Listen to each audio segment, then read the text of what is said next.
ರಚನೆ ಮಾಡಿರುವಂಥ ಆಚಾರ್ಯ ಶ್ರೀ ಅಮೃತಚಂದ್ರ ದೇವ ವಿರಚಿತ ಪುರುಷಾರ್ಥ ಸಿದ್ಧಿ ಉಪಾಯ ಗ್ರಂಥವಿದೆ. ಇದರ ಮೇಲೆ ಭಾಷಾ ಟೀಕೆಯನ್ನು ಬರಿತಾ ಪಂಡಿತ್ ತೋಡರಮಲ್ಲರ ಕಾರ್ಯಪೂರ್ಣವಾಗುವ ಮೊದಲೇ ವಿಧಿವಶರಾಗಿ ಹೋಗುವುದರಿಂದ ಆ ಅಪೂರ್ಣ ಕಾರ್ಯವನ್ನು ದೌಲತ್ ಅಹಮದ್ ಕಾಸ್ಲಿವಾಲ್ ಅನ್ನುವಂಥ ಇನ್ನೋರ್ವ ಜ್ಞಾನಿ ಪುರುಷ ಪೂರ್ಣಗೊಳಿಸಿ ಈ ಕೃತಿ ಸಮಗ್ರ ರೂಪದಿಂದ ಜಿಜ್ಞಾಸು ಪಾಠಕರಿಗೆ ಲಭಿಸುವಲ್ಲಿ ಸಹಕರಿಸಿದ್ದಾರೆ. ಸಮ್ಯಕ್ ಚಾರಿತ್ರ ಅಧಿಕಾರ ನಡೀತಾ ಇದೆ. ಶ್ಲೋಕ ಸಂಖ್ಯೆ 145 ಇದೆ. ರಾಗಾದಿವರ್ಧನಾನಾಂ ದುಷ್ಟಕಥಾನಾಂ ಬೋಧಬಹುಲಾನಾಂ ನ ಕದಾಚನ ಕುರ್ವೀತ ಶ್ರವಣಾರ್ಜನ ಶಿಕ್ಷಣಾದೀನಿ. ರಾಗಾದಿವರ್ಧನಾನಾಂ, ರಾಗ ದ್ವೇಷ ಮೋಹಗಳನ್ನು ವರ್ಧಿಸುವಂಥ ಮತ್ತು ಅಬೋಧ ಬಹುಲಾನಾಂ, ಹೆಚ್ಚು ಅಂಶಗಳಲ್ಲಿ ಅಜ್ಞಾನದಿಂದ ತುಂಬಿರುವ, ದುಷ್ಟಕಥಾನಾಂ, ದುಷ್ಟಕಥನಗಳನ್ನು, ಶ್ರವಣಾರ್ಜನ ಶಿಕ್ಷಣಾದೀನಿ, ಆಲಿಸುವುದು, ಧಾರಣ ಮಾಡುವುದು, ಕಲಿಯುವುದು ಮೊದಲಾದವನ್ನು ಕದಾಚನ ಎಂದೂ ಯಾವಾಗಲೂ ನ ಕುರ್ವೀತಿ ಮಾಡಬಾರದು. ಈ ರಾಗ ದ್ವೇಷ ಮೋಹಗಳ ಈ ಜೀವದಲ್ಲಿ ಮೊದಲೇ ಸಂಪೂರ್ಣ ಕಣದೊಳಗ ಆತ್ಮನ ಪ್ರದೇಶದೊಳಗ ತುಂಬಿದ್ದು ಅದವ್ರೆ. ಇನ್ನು ಮತ್ತು ಅವುಗಳನ್ನು ವರ್ಧಿಸುವುದೇನಿದೆ? ಅವುಗಳನ್ನು ವೃದ್ಧಿಸುವ ಮಾತೆಲ್ಲಿದೆ? ಅವು ಮೊದಲೇ ಪೂರ್ಣ ಒತ್ತೊತ್ತಾಗಿ ತುಂಬಿದ್ದು ಅದವು ಜೀವನ ಪ್ರದೇಶದಲ್ಲಿ. ಒಂದು ರಾಗ ದ್ವೇಷ ಮೋಹಗಳನ್ನು ಹೊರತುಪಡಿಸಿ ಬೇರೆ ಏನೂ ಇಲ್ಲ. ಅಜ್ಞಾನಿ ಮಿಥ್ಯಾದೃಷ್ಟಿ ಸಂಸಾರಿ ಜೀವನದೊಳಗ ಅಲ್ಲ, ಜೀವದೊಳಗಲ್ಲ. ಅದ್ಭುತ ಮಾತಿಗೆ ಧನ್ಯ ಆಚಾರ್ಯ ಭಗವಂತರ ಕಥನ ಇದೆ. ಅವು ತುಂಬಿ ಹೋಗಿರೋ ವೇಳೆದೊಳಗ ಅರೆ ಜ್ಞಾನ ದರ್ಶನ ಸುಖ ವೀರ್ಯ ಇವುಗಳನ್ನೆಲ್ಲ ಮುಚ್ಚಾಕುವಷ್ಟು ತುಂಬಿ ಹೋಗಿದವಲ್ಲ. ಮತ್ತು ವೃದ್ಧಿಸುವ ಮಾತು ಎಲ್ಲಿಂದ ಬಂತು? ಎಲ್ಲಿಂದ ಹೇಳ್ತಾ ಇದ್ದಾರೆ? ಎಲ್ಲಿ ವೃದ್ಧಿಸುವ ಮಾತಿದೆ? ಅರೆ ಈ ಮನುಷ್ಯ ಜನ್ಮ ಉತ್ತಮ ಕುಲ ಇದೇನಿದೆ, ಜಿನದೇವನ ದರ್ಶನ ಯೋಗ, ಜಿನವಾಣಿಯ ಶ್ರವಣ ಯೋಗ, ಇವೇನು ಒಂದಕ್ಕಿಂತ ಒಂದು ಅತ್ಯಂತ ದುರ್ಲಭವಾದಂಥ ಅವಸರ ಸನ್ನಿವೇಶ ತಮಗೆ ಲಭಿಸಿದವೆಯೋ? ನಮಗೆ ಲಭಿಸಿದವು ಇಲ್ಲ, ಗೊತ್ತಿಲ್ಲ. ಆಚಾರ್ಯ ಭಗವಂತರ ಜ್ಞಾನಿ ಮಹಾತ್ಮರುಗಳಿಗಂತೂ ಲಭಿಸಿದ್ದವು. ಅದಕ್ಕೆ ಅವರು ಹೇಳ್ತಾ ಇದ್ದಾರೆ, ಈ ಜೀವದಲ್ಲಿ ಅನಾದಿಯಿಂದ ಅವುವೇ ತುಂಬಿ ಹೋಗಿದ್ದಾವೆ. ಯಾವ? ರಾಗ ದ್ವೇಷ ಮೋಹ ವಿಕಾರಿ ಭಾವಗಳು. ನಿರ್ವಿಕಾರ ಸ್ವಭಾವ ಯಾವತ್ತಾದರೂ ಅಸ್ತನ ಆದದ್ದು ಇದೆ. ಅಸ್ತ ಅನ್ನೋದಕ್ಕಿಂತ ಅಭಾವನ ಆದದ್ದೇ ಇದೆ. ಅವರಿಗೆ ಅನ್ನಿಸ್ತಾ ಇದೆ, ಅರೆ ಈ ಒಂದು ಭವದೊಳಗ ಅವರಿಗೆ ಯಾವುದು ಪ್ರಾಪ್ತ ಆಗಿದೆಯಲ್ಲ ಅದು. ಯಾವುದು ಪ್ರಾಪ್ತ ಆಗಿದೆ? ಮನುಷ್ಯ ಜನ್ಮ, ಉತ್ತಮ ಕುಲ. ಮತ್ತೇನು ಪ್ರಾಪ್ತ ಆಗಿದೆ ಅವರಿಗೆ? ಜಿನೇಂದ್ರ ಪ್ರಭುವಿನ ಸನ್ನಿಧಿ, ಜಿನವಚನದ ಶ್ರವಣ ಯೋಗ ಅವರಿಗೆ ಪ್ರಾಪ್ತ ಆಗಿದೆ. ಅವರಿಗೆ ಅನ್ನಿಸ್ತಾ ಇದೆ, ಅಥವಾ ಅವರಿಗೆ ತಿಳಿದು ಬಂದದ್ದು ಇದೆ, ಅಥವಾ ಅವರ ಅಂತರಂಗದೊಳಗೆ ಈ ಪ್ರಕಾರದ ಜ್ಞಾನ ಜಾಗೃತ ಆದದ್ದೇ ಇದೆ. ಏನ? ಯಾವ ನಿರ್ವಿಕಾರ ಸ್ವಭಾವವನ್ನು ಅಸ್ತಂಗತಗೊಳಿಸುವಂಥ, ಅಭಾವಪ್ರಾಯ ಮಾಡುವಂಥ, ಲುಪ್ತಪ್ರಾಯ ಮಾಡುವಂಥ ಯಾವ ರಾಗದ್ವೇಷ ಮೋಹರೂಪದ ವಿಕಾರಿ ಪರಿಣಾಮಗಳಿದಾವೆಯೋ ಅವುಗಳನ್ನು ಸಾಧ್ಯ ಆದಷ್ಟು ಕಮ್ಮಿ ಮಾಡುವ ಸ್ವಭಾವದೊಳಗಿಂದ ತೆಗೆದು ಹಾಕುವ ಸಲುವಾಗಿ ಇದು ಸನ್ನಿವೇಶ ಸಿಕ್ಕಿದ್ದ ಇದೆ. ತೆಗೆದು ಹಾಕುವುದು ಯಾವ ಸಮಯದೊಳಗೆ ಆಗುವುದಿಲ್ಲವೋ ಅದರ ಹೆಸರು ವೃದ್ಧಿ ಇದೆ. ಯಾವ ಸಮಯದೊಳಗ ರಾಗ ದ್ವೇಷ ಮೋಹ ಮೂರು ಅಲ್ಲ, ಒಂದರದ ಮುಖ್ಯತೆ ಇರ್ತಿದೆ, ಉಳಿದದ್ದು ಗರ್ಭದೊಳಗೆ ಇರ್ತವೆ. ಬರೀ ಎರಡು, ಒಂದರದ ಮುಖ್ಯತೆ ಇರ್ತಿದೆ, ಉಳಿದದ್ದು ಎರಡು ಗರ್ಭದೊಳಗಿದವು. ಹೀಗೆ ಶಬ್ದ ಸಾಪೇಕ್ಷ. ಆದರೆ ಒಂದು ಯಾವುದೋ ವಿಕಾರಿ ಪರಿಣಾಮ ಮುಖ್ಯ ಇರ್ತಿದೆ. ಅವುಗಳದ್ದು ಅನಂತ ಅವಿಭಾಗ ಪ್ರತಿಚ್ಛೇದ ರೂಪದ ಸಂತಾನ ಪರಿವಾರ ಪರಂಪರೆ ಅದರ ಗರ್ಭದೊಳಗಿರ್ತಿದೆ. ಹಾಗಾದ್ರೆ ಅವ್ರ ಜೀವನದ ಮಾತು ಮಾತಾಡ್ತಾ ಇದ್ದೇವೆ ನಾವು, ನಮ್ಮ ಜೀವನದ್ದಲ್ಲ.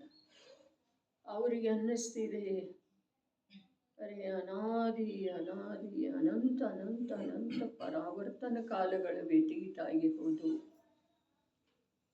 ಆವಾಗ ನಾನು ಬರೀ ನಿರ್ವಿಕಾರಿ ಸ್ವಭಾವವನ್ನು ಲುಪ್ತಪ್ರಾಯ ಮಾಡುವಂಥ ವಿಕಾರಿ ಭಾವದೊಳಗನ ಒಂದಾಗಿ ಹೋಗಿ ಅನಂತ ಪರಾವರ್ತನ ಕಾಲಗಳನ್ನು ವ್ಯತೀತ ಮಾಡಿದ್ದೇನೆ. ಇನ್ನು ಬಾತುಂಕ ಮುझे ಖಬರ್ ಇಲ್ಲ.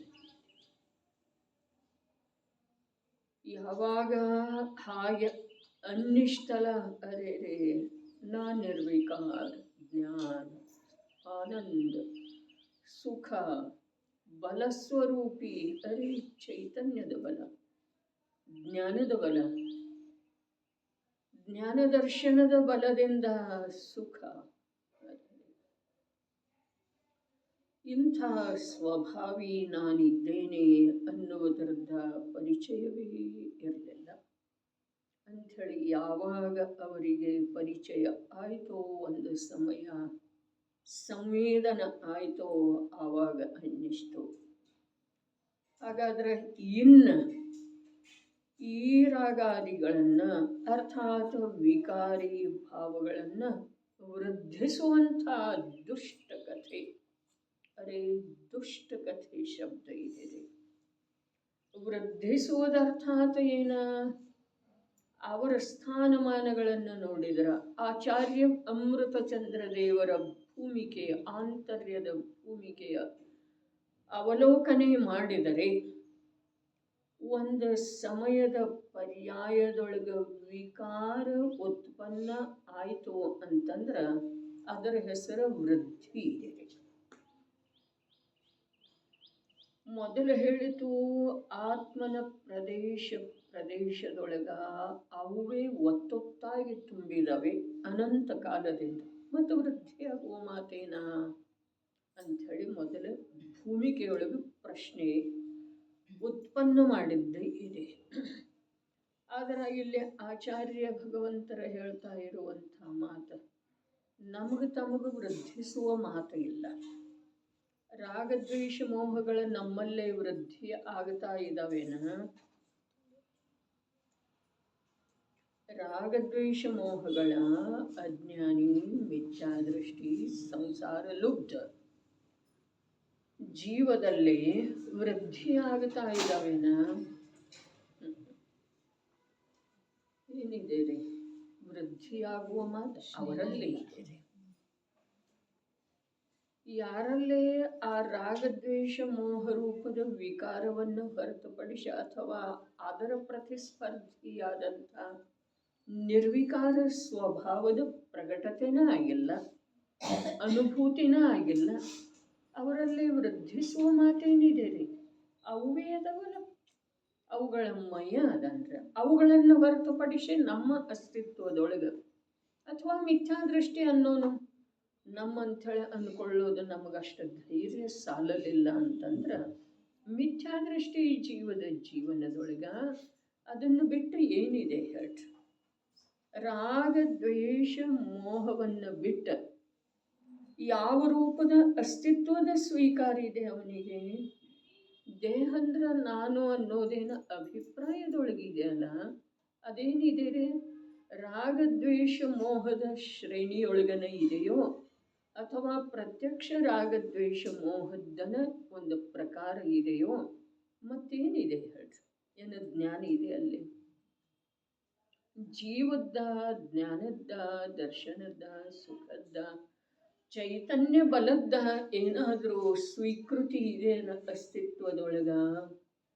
ನಾನು ದೇಹ, ಇಷ್ಟು ಭೇದನೂ ಇಲ್ರಿ. ಇದೇನು ಮಿಥ್ಯಾದೃಷ್ಟಿ ಜೀವನದೊಳಗ? ನಾನು ದೇಹ, ಇಷ್ಟು ಭೇದನೂ ಇಲ್ಲ. ಅರೇ ದೇಹ ರೂಪದ ಅನುಭವದೊಳಗ ಇಷ್ಟು ಮಗ್ನ ಆಗಿ ಹೋಗಿದ್ದಾನೆ. ಅವನಿಗೆ ನಾನು ಅನ್ನುವ ಉಸಿರೇನಿದೆ ಅದು ದೇಹ ರೂಪದ್ದನ ಇದೆ ರೀ. ಇನ್ನು ಉಳಿದದ್ದೇನಿದೆ ಅಲ್ಲ ಅದು ದೇಹಕ್ಕೆ ಸಂಬಂಧಿಸಿದ ಹಾಗೆ ಸಪರಿವಾರ ಇದೆ ರೀ. ಆ ಪರಿವಾರ ಆ ಭಾವದೊಳಗೆ ಇದೆ. ಉಳಿದದ್ದು ಏನೇನಿದೆ ಅಲ್ಲ, ಅರೆ ಏನೇನು ಅನ್ನೋದು ವಿಸ್ತಾರಣ ಬೇಕಾಗಿಲ್ಲ.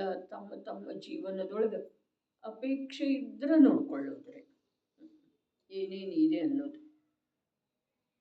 ದೇಹವೇ ನಾನೆನ್ನುವ ಅಥವಾ ದೇಹ ರೂಪದ್ದೇ ಅಸ್ತಿತ್ವದ ಸ್ವೀಕಾರ ಇರುವಂಥ ಈ ಮಿಥ್ಯಾದೃಷ್ಟಿ ಜೀವನಿಗೆ ಆ ದೇಹವೇ ನಾನೆನ್ನುವ ಮಿಥ್ಯಾತ್ವ ವಿಪರೀತ ಮನ್ನಣೆ ಮೋಹ ಅದರ ಸಪರಿವಾರ ಭಾವಗಳ ಅಂಶ ತುಂಬಿದ್ದು ಇದ್ದಾವೆ ಪ್ರತಿ ಸಮಯಕ್ಕೆ. ಅದನ್ನು ಹೊರತುಪಡಿಸಿ ಬೇರೆ ಏನೂ ಇಲ್ಲ. ನನ್ನ ವಸ್ತ್ರ, ನನ್ನ ಧನ, ನನ್ನ ಮನೆ, ನನ್ನ ಪುತ್ರ, ನನ್ನ ಪರಿವಾರ, ನನ್ನ ಕರ್ತವ್ಯ. ಅರೆ ಭಾವಲಿಂಗಿ ಸಂತ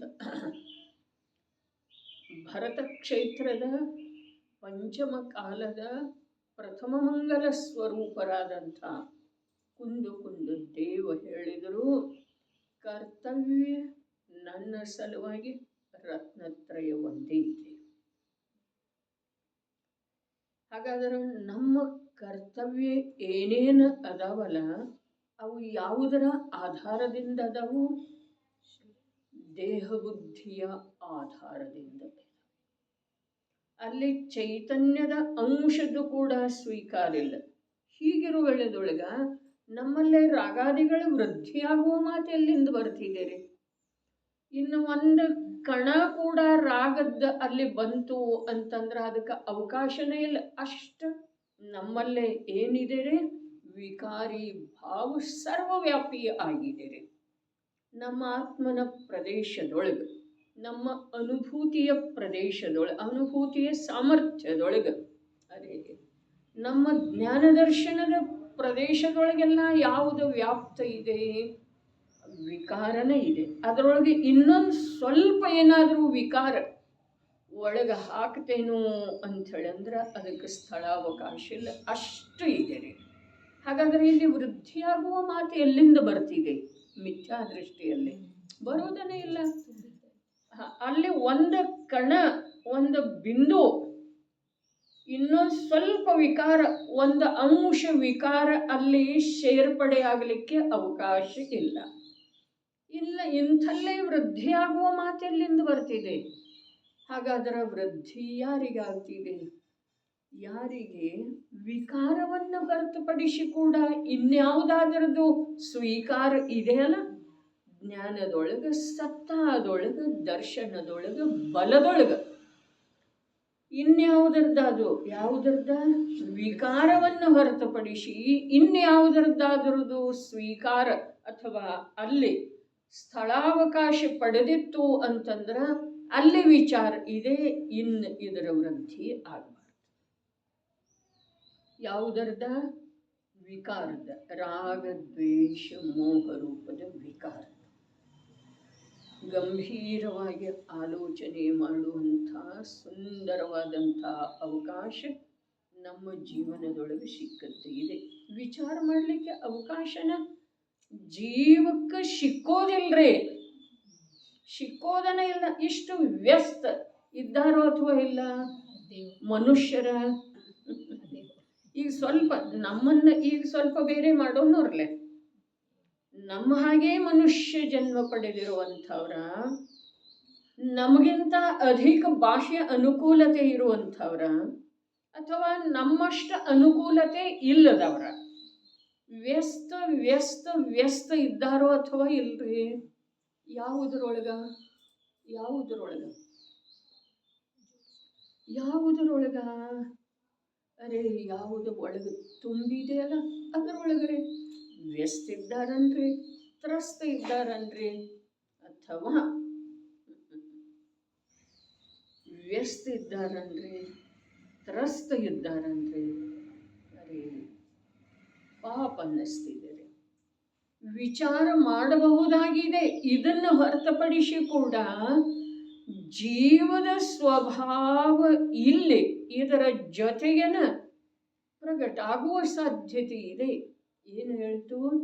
ಈ ವಿಕಾರ ದುಃಖ ಎಲ್ಲಿ ವ್ಯಾಪ್ತ ಇದೆಯಲ್ಲ, ರಾಗದ್ವೇಷ ಮೋಹಾದಿಗಳ ಎಲ್ಲಿ ತುಂಬಿ ಹೋಗಿದಾವಲ್ಲ, ಅಲ್ಲೇ ಅದನ್ನು ನಾಶ ಮಾಡುವಂಥದ್ದ ಅಥವಾ ಅದರ ವಿರೋಧ ಮಾಡುವಂಥದ್ದ ಅಥವಾ ಅದರಿಂದ ಭಿನ್ನ ಸ್ವಭಾವ ವಿರುದ್ಧ ಸ್ವಭಾವದ ನಿರ್ವಿಕಾರ ಕೂಡ ಅಲ್ಲಿ ಮೊಳಕೆ ಒಡಿಲಿಕ್ಕೆ ಸಾಧ್ಯ ಇದೆ ಅನ್ನುವ ವಿಚಾರ ಮಾಡುವ ಅವಕಾಶ ಇಂದ ಎಷ್ಟು ಮನುಷ್ಯ ಪ್ರಾಣಿಗಳಿಗೆ ಇದೆ.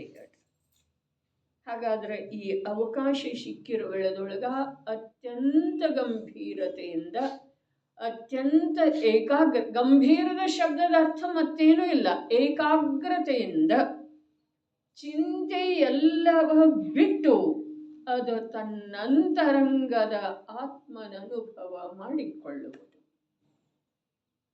ಚಿಂತೆ ಎಲ್ಲವ ಬಿಟ್ಟು, ಇಲ್ಲಿ ಚಿಂತೆ ಮಾಡುವ ಅವಶ್ಯಕತೆ ಇಲ್ಲ. ಇಲ್ಲಿ ಕೂತಿರೋ ಒಳ್ಳೆದೊಳಗೆ ಅನ್ಯ ಯಾವ ಕಾರ್ಯದ ಚಿಂತೆ ಮಾಡುವ ಅವಶ್ಯಕತೆ ಇಲ್ಲ. ಅದರ ಚಿಂತೆಯನ್ನು ನಾವು ಬಿಟ್ಟಿಲ್ಲ. ತಿಳಿತಂತೆ? ಇಲ್ಲಿ ಚಿಂತೆ ಮಾಡುವ ಅವಶ್ಯಕತೆ ಇಲ್ಲ, ಚಿಂತೆ ಮಾಡಿ ಪ್ರಯೋಜನ ಏನಿಲ್ಲ. ಯಾಕೆ? ಇಲ್ಲಿ ಆ ಚಿಂತೆಯ ಅನುಸಾರ ಕಾರ್ಯ ಮಾಡೋದನ್ನ ಇಲ್ಲಲ್ಲ. ಇಷ್ಟ ಸಮಯ ಅಂಥೇಳಿ ನಾವಿಲ್ಲಿ ಕೂತಿದ್ದೇವಲ್ಲ. ಚಿಂತೆ ಮಾಡುವ ಅವಶ್ಯಕತೆ ಇಲ್ಲ, ಚಿಂತೆ ಮಾಡಿ ಪ್ರಯೋಜನ ಇಲ್ಲ. ಆದರೆ ನಾವು ಚಿಂತೆಯನ್ನು ಬಿಡಲಿಕ್ಕೆ ಸಾಧ್ಯ ಇಲ್ಲ, ಸಾಧ್ಯ ಆಗ್ತಾ ಇಲ್ಲ. ಇದುವರೆಗೆ ಬಿಟ್ಟಿದ್ದೇವೇನ್ರಿ? ಬಿಟ್ಟಿದ್ದೇವೆ. ಮೊನ್ನೆ 4 ದಿವಸದ ಹಿಂದೆ ಮಾತು ಹೇಳಿದ್ದಿತ್ತು. ಈ ಜಿನವಾಣಿಯಲ್ಲಿ ಎಂಥ ಸೂಕ್ಷ್ಮ ಅಥವಾ ರೋಮಾಂಚಿತವಾಗುವಂಥ ಶಬ್ದ ಒಂದು ವೇಳೆ ಕರ್ಣಪಟಲದ ಮೇಲೆ ಬಂದ್ರೂ ಕೂಡ ಅದನ್ನು ನಾವು ಮರೆತು ಹೋಗ್ತೇವೆ. ಮತ್ತು ಅಲ್ಲಿ ದುಃಖದಾಯಕ ಇರುವಂಥ ಆಕುಲತೆಯಿಂದ ತುಂಬಿರುವಂಥ ಕಾರ್ಯವನ್ನು ಮರೆತು ಹೋಗುವುದಿಲ್ಲ. ಏನು ಮಾಡಿದ್ನು, ಇನ್ನೂ ಏನು ಶೇಷ ಇದೆ, ಏನು ಮಾಡಬೇಕಾಗಿತ್ತು ಅನ್ನುವುದನ್ನು ಮನೆಗೆ ಹೋದ ನಂತರ ವಿಚಾರ ಮಾಡಿ ಆ ಕಾರ್ಯ ಪ್ರವೃತ್ತ ಆಗಬೇಕಾದಂಥ ಪ್ರಸಂಗ ಇಲ್ಲ. ಸ್ವಾಭಾವಿಕವಾಗಿನ ಬುದ್ಧಿ ಆ ಕಾರ್ಯದೊಳಗ ಏನಾಗ್ತಿದೆ, ತತ್ಪರ ಆಗ್ತಿದೆ. ಹೌದೇನಿಲ್ರಿ? ಹಾಗಾದ್ರೆ ಇಲ್ಲಿ ನಾವು ಅದರ ಚಿಂತೆಯನ್ನು ಬಿಟ್ಟಿದ್ದೇವೇನ? ಸ್ವಲ್ಪ ವಿಚಾರ ಮಾಡೋದು. ಅರೆ, ಚಿಂತೆಯೆಲ್ಲವ ಬಿಟ್ಟು ಅದ ತನ್ನಂತರಂಗದ ಆತ್ಮನ ಅನುಭವ ಮಾಡಿಕೊಳ್ಳುವುದು. ಚಿಂತೆಯೆಲ್ಲವ ಬಿಟ್ಟ ನಂತರ ಅದು ಯಾವುದು ಉಳಿತಿದೆಯಲ್ಲ, ಚಿಂತೆಯನ್ನು ಮಾಡ್ತಾ ಇತ್ತಲ್ಲ, ಅದು ಚಿಂತೆ ಮಾಡುವುದನ್ನು ಬಿಟ್ಟ ನಂತರ ಬರಿದಾಗಿ ಯಾವುದು ಉಳಿತಿದೆಯಲ್ಲ, ಅಲ್ಲಿ ಆತ್ಮನ ಅನುಭವ ಮಾಡಿ.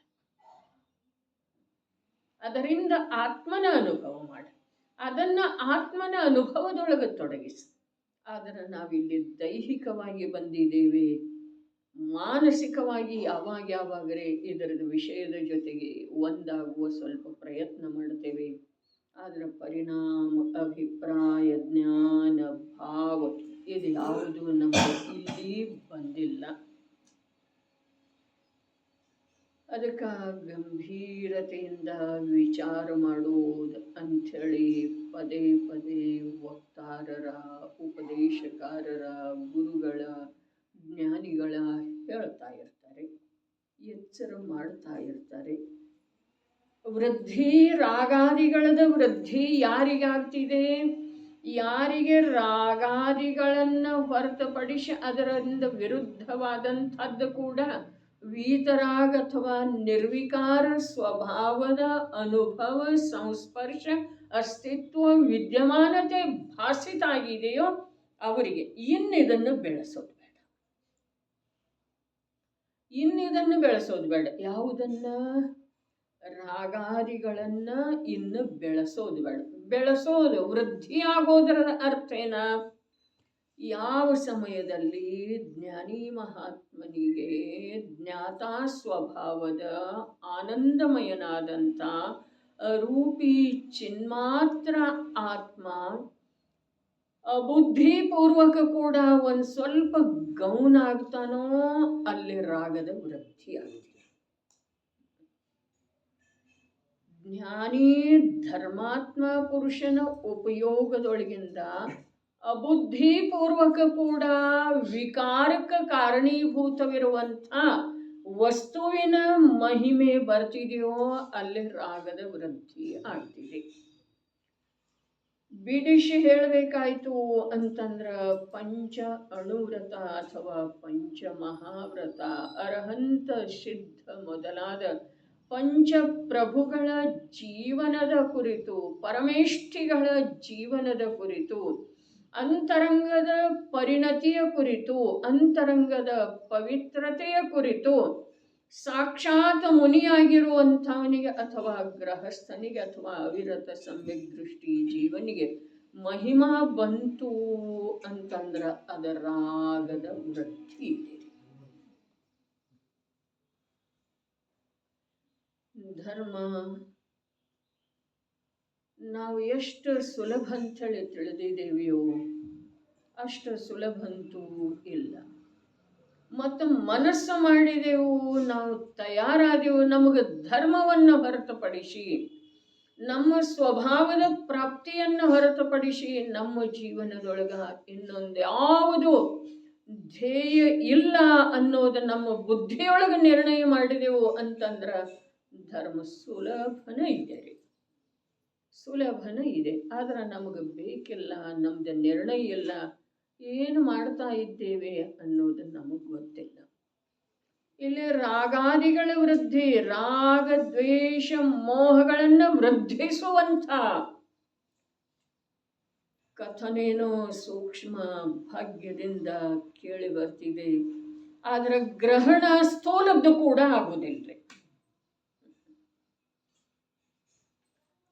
ಕಥನ ಸೂಕ್ಷ್ಮದ ತಿಳಿದು ಬರ್ತಿದೆ, ಭಾಗ್ಯ ಅಂಥದ್ದಿದೆ, ಕ್ಷಯೋಕ್ಷಮ ಅಂಥದ್ದು ಇದೆ.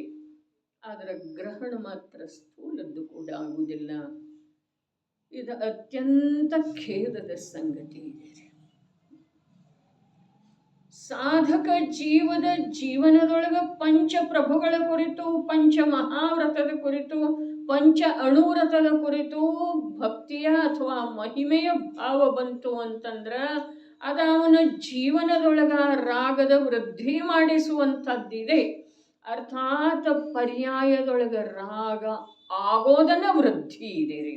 ರಾಗದ ಕಾರಣ ವಿದ್ಯಮಾನ ಇರೋದ ವೃದ್ಧಿ ಅಲ್ಲ. ರಾಗದ ಕಾರಣ ವಿದ್ಯಮಾನ ಇರೋದು, ಕಾರಣ ಎಲ್ಲಿ ವಿದ್ಯಮಾನ ಇದೆ?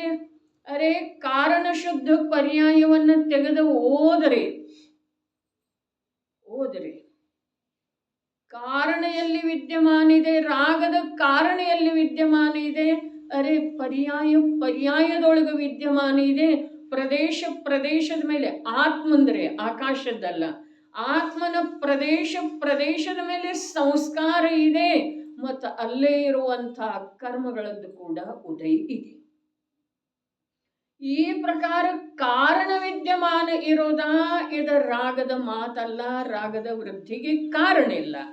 ಆದರೆ ರಾಗದ ವೃದ್ಧಿ ಪ್ರತ್ಯಕ್ಷ ರಾಗ ಪರ್ಯಾಯದೊಳಗೆ ತಲೆದೋರೋದು, ಕಾಣಿಸಿಕೊಳ್ಳೋದು, ಉತ್ಪನ್ನ ಆಗೋದೇನಿದೆ ಇದು ರಾಗದ ವೃದ್ಧಿ ಇದೆ. ಅವರು ಹೇಳ್ತಾ ಇದ್ದಾರೆ ಜ್ಞಾನಿ ಗುರುಗಳು ಯಾರ ಅಮೃತ ಚಂದ್ರಾಚಾರ್ಯರ ಅವರಷ್ಟ ಗುರು ಅಲ್ಲ, ಟೋಡರ ಮಲ್ಲರನು ಗುರು ಅದರು, ದೌಲತ್ ರಾಮ್ ಕಾಸ್ಲಿವಾಲನು ಗುರು ಅದರು. ಯಾರು ಇದನ್ನ ನನಗ ತಿಳಿಸಿಕೊಡ್ತಾ ಇದ್ದಾರೆ ಅಂಥ ತಿಳಿದ ತಗೊಳ್ತಾ ಇದೆ ಅಂಥ ಜ್ಞಾನ ಕೂಡ ನನ್ನ ಗುರು ಇದೆ. ಆದ್ರ ಆ ಜ್ಞಾನದ ಮೂಲಕ ಪರಿವರ್ತನೆ ಆಗಬೇಕ್ರಿ. ಪರಿವರ್ತನೆ ಆಗಲಿಲ್ಲ ಅಂತಂದ್ರೆ ಏನು ಕೇಳಿ, ಏನು ಓದಿ, ಏನು ಉಪಯೋಗ ಇದೆ? ಶಾರೀರಿಕವಾಗಿ ಧರ್ಮದ ಕಾರ್ಯಗಳನ್ನ ಒಂದು ದಿವಸದೊಳಗ ಅನೇಕ ಸಮಯ ಮಾಡ್ತೇವೆ, ಗಂಟೆಗಟ್ಟಲೆ ಮಾಡ್ತೇವೆ. ಆದ್ರ ಪಾರಿಣಾಮಿಕವಾಗಿ ಶ್ರದ್ಧೆಯ ಮೂಲಕ, ಜ್ಞಾನದ ಮೂಲಕ ಒಂದು ಸಮಯ ಕೂಡ ಅದರ ಮಹಿಮೆ ಬರಲಿಲ್ಲ ಅಂತಂದ್ರ ನಮ್ಮ ಜೀವನದೊಳಗ ಆದಂಥ ಲಾಭ ಏನ್ರಿ? ಇಂದಿನವರೆಗೆ ಆಗಿದೇನ? ಪಾರಿಣಾಮಿಕವಾಗಿ ಪರಿಣಾಮದೊಳಗ, ದರ್ಶನ ಜ್ಞಾನದೊಳಗ, ಅಂತರಂಗದ ಭಾವದೊಳಗ ಪರಿವರ್ತನೆ ಆಗಿದೇನ?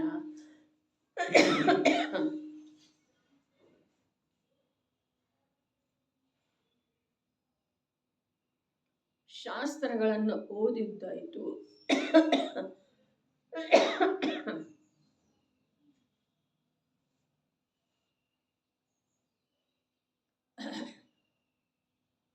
ಮಂದಿರಕ್ಕೆ ಹೋದದ್ದಾಯ್ತು, ಪೂಜೆ ಮಾಡಿದ್ದಾಯ್ತು, ಸ್ತುತಿ ಮಾಡಿದ್ದಾಯ್ತು, ಭಕ್ತಿ ಮಾಡಿದ್ದಾಯ್ತು, ಜಪ ಮಾಡಿದ್ದಾಯ್ತು. ಅದೆಲ್ಲ ಪರದ ಕಾರ್ಯ ಆಯ್ತು ಅಥವಾ ಸ್ವದಲ್ಲಿ ಏನಾದರೂ ಪರಿವರ್ತನೆ ಆಯ್ತು.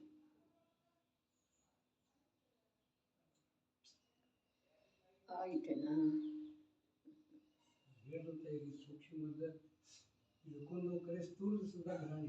ಅದೇ ಬುದ್ಧಿಯೊಳಗ ಆಗಬೇಕ.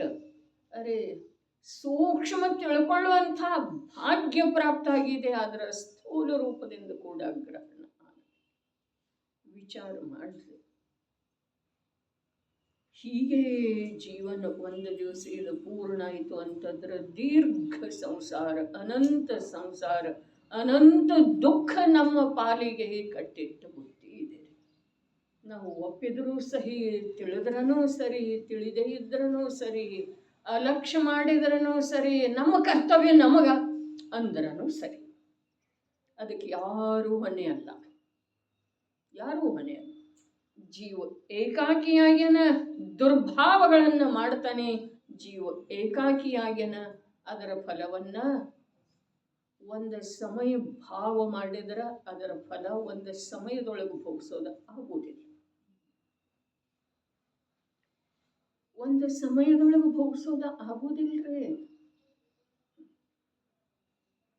ಅರೆ ಒಂದೊಂದು ಸಮಯದ ಪರಿಣಾಮದ ಫಲ ಕೋಟಾಕೋಟಿ ಸಾಗರದವರೆಗೆ ಇದೆ. ಒಂದೇ ಕೋಟಾಕೋಟಿ ಅಲ್ಲ. ಹಾಗಾದ್ರೆ ಆ ಕೋಟಾಕೋಟಿ ಸಾಗರಗಳ ಎದುರಿಗೆ ಈ 100 ವರ್ಷದ ಜೀವನ ಎಷ್ಟಿದೆ? ಎಷ್ಟಿದೆ?